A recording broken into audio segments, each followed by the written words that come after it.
Hi guys, it's Brittany here. I'm back with another monthly reads, wrap-up, and book haul. This is going to be both March and April since I didn't do one last month. Let's just do the haul. First, I got this book, Stepping on the Cracks by Mary Downing Hahn. It's a young adult book about this girl whose brother gets drafted to go to World War II, and I don't know much more than that, but I saw World War II and it was on the recommended list for me on thrift books, and so I was like, I'll give it a go. And even though it says young adult, it's quite long and the words are pretty small. It's about 200 pages long, so I guess that is pretty short, but I'm excited to read it. Next, I am recollecting the Paradise Kiss series. I've read this series I don't know how many times, so many times, and I used to own it, but when I moved from Hawaii to Canada, I sold all my books, and now that I'm settled back down, I've decided to start recollecting. So I only got book 1 for now because I had a free book reward, and here it is. Next, I got this one, Bootleg, Murder, Moonshine, and the Lawless Years of Prohibition. Every month I do a little crate. It's called the Fap Crate because my username is Fapcake. This month I'm doing Prohibition theme, and so I wanted a book that isn't too long because I don't know how much time most of my members have to read. So I chose this one because it was classified as a young adult and it is quite short and it has a lot of pictures, so that's exciting. But recently I watched I watched all of Ken Burns' documentaries, but the Prohibition one was by far one of my favorites, so I'm kind of in the mood for more Prohibition stuff. So yes, this one. And next, I told you guys that I am reading the Nana manga series, so I purchased some of them. It's quite a long series. I think there's 22, so I didn't get all of them yet, but I'm working on it because this was definitely one of my favorite series growing up, so I'm excited to have it back. And now on to the reading wrap-up that I did for March and April. March, I read the entire Nana manga series online. I reread it. I actually had only read up to volume 15, I think, and then I stopped because I don't know why. I just stopped reading it.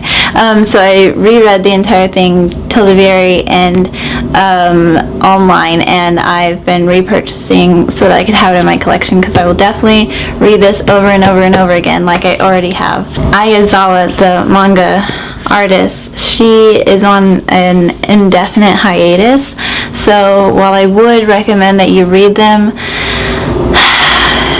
just be prepared for heartbreak because you're probably never going to see the end of it.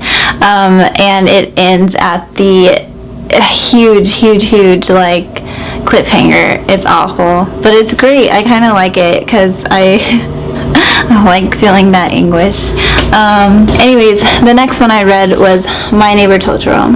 This book, I actually didn't know that Miyazaki was the one to write this book. I thought he adapted it from somebody else's book, but although this was a really good book because it was nearly identical to the movie, aside from small little details, and not even that many, not enough to be like, wow, I'm glad I read this.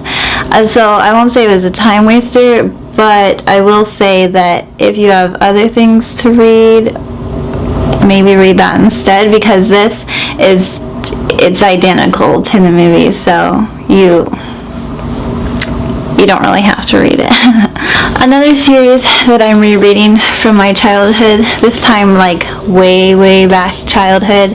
I read this series in, I think, 3rd grade. I read all of them. The Little House series. I already finished the Little House in the Big Woods, and I need to purchase the next one. I love this series. It was probably one of my favorite ones growing up, aside from R.L. Stine books. Laura Ingalls Wilder, she lived on the frontier. She moved from I think Wisconsin to Kansas and then back up north. She moved a lot, and She talks about her life growing up on the frontier, and she lived during the late 1800s to the early 1900s, and that's one of my favorite time periods in American history. And it's really interesting, and it's even better now that I'm older because there's things in here that I didn't understand then that I do now. And on top of that, Google exists, so if there's something that I don't understand, I can look it up.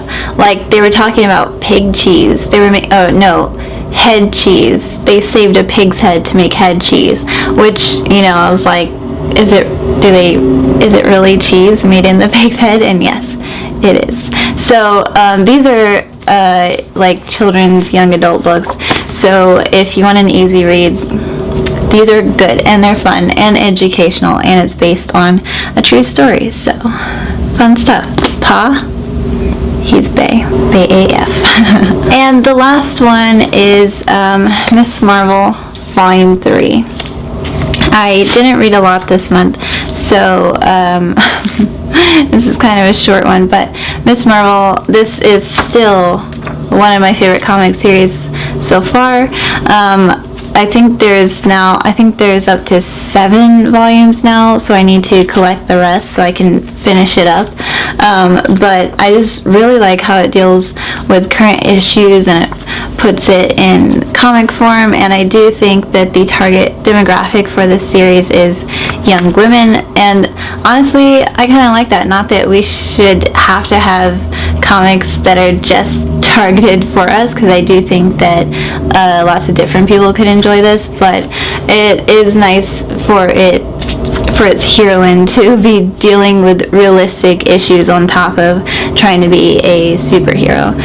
So I think it's really interesting, and the art is amazing. It's probably one of my favorite things about this series. So yeah, I finished this one last month, or this month, I can't remember. I started it last month, finished it this month. Anyways, that is it for this month's monthly reading wrap-up and haul. If you guys have recommendations on what videos you want me to do on books, you can let me know. On Twitter, a lot of people were saying they want me to do more book reviews, like standalone book reviews. So I'm wondering if I should do that instead of my monthly wrap-up, or in addition to, because in my wrap-up I only give like brief overview of what the book is about and not necessarily in-depth thought on it. So let me know. My Patreon link is in my bio, in addition to my Twitter, Instagram, all of that. Also, thank you. I've hit 1,000 subscribers. How exciting! I've only been posting on this channel for about 1 year, and I know that most of my subscribers are probably from Ben's channel, so shout out to you guys. Sorry, Rusty Cage. So yeah, thanks for subscribing to me, and I hope you like my videos that I post. Bye!